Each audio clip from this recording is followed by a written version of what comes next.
তো এই ভিডিওটা অনেক দিন আগে করা, যখন আমি টমেটোর চারাগুলো উঠাই অন্য জায়গায় লাগাইছিলাম। তো আজকে দেখাবো টমেটোর চারাগুলো অনেক বড় হয়ে গেছে।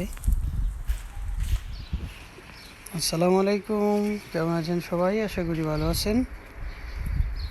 তো প্রচণ্ড বাতাসে বেগুন গাছগুলা হেলে পড়ছে। আগে একবার ছোট লাঠি দিয়ে বেঁধে দিছিলাম। তো এখন মাশাআল্লাহ বেগুন গাছগুলো অনেক বড় হয়ে গেছে। আমার মনে হয় এগুলো হাইব্রিড। দেখেন অনেকটা উঁচু হয়ে গেছে। 15 দিনের ব্যবধানে এগুলো অনেক বড় হয়ে গেছে। তো আজকে আবার এগুলোকে নতুন করে লম্বা লাঠি দিয়ে বেঁধে দিতেছি, যাতে করে ফলন ভালো হয়। তো বাহিরে দেখেন প্রচণ্ড বাতাস। তো এখানে হয়তো 10-12টা গাছের মতো লাগাইছি। তো মাশাআল্লাহ অনেক বড় হয়েছে। তো আমাদের কাজ করা শেষ, সবগুলোর মধ্যে লাঠি বাঁধা হয়ে গেছে।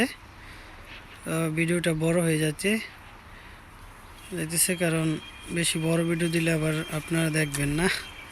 তো ভালো থাকবেন, সুস্থ থাকবেন। আল্লাহ হাফেজ।